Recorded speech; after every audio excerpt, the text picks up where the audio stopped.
I originally started going to Andrea,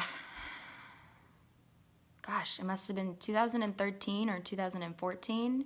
I was about 17 at the time, and I was living in Surrey. I was going to boarding school at a little school called Hurtwood House. And originally I went to her because I had irritable bowel syndrome, and the doctors told me I would be on pills for the rest of my life. I developed irritable bowel syndrome after an eating disorder. I was severely anorexic and eventually bulimic. When I finally recovered from these eating disorders, the consequences were that food became very difficult for my body to digest. And the doctors diagnosed it as irritable bowel syndrome. They told me how to eat, although that was very hard. It's very hard to tell someone with an eating disorder how to eat, because for me, I would want to go into extreme restricting, not eating anything, or extreme binging. And so it just didn't seem like a good option. And they also said I'd have to be on pills for the rest of my life, and that really terrified me too, because I'm someone that doesn't really like taking medication. I like, if I have a headache, I'd like to drink some water and rest for a little bit. I don't want to take an Advil. My mother found this hypnotherapist in Surrey, and I have to be honest, I was a complete skeptic. I did not believe that hypnotherapy was a thing.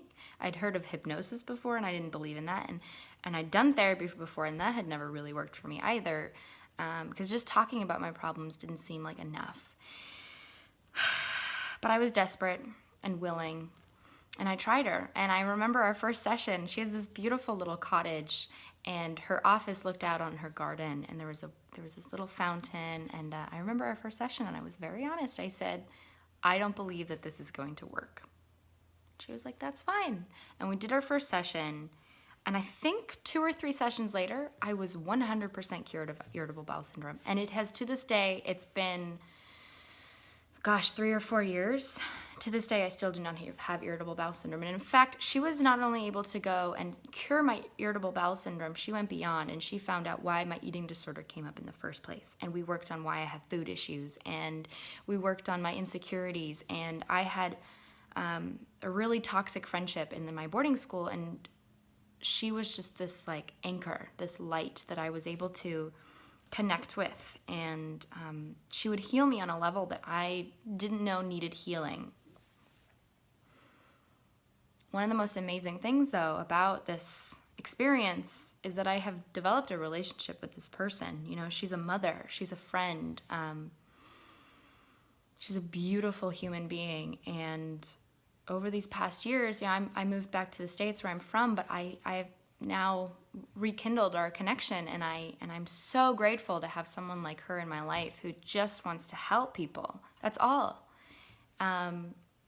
And I know that if I ever needed anything, she would be there for me. Man, and it's so funny for me to reflect on it, because I truly, truly, to my core, was such a cynic. I truly, truly, truly thought this is going to be complete and utter bull.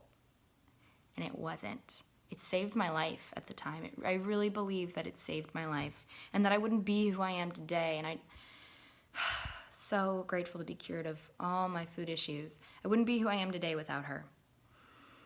I'm very grateful.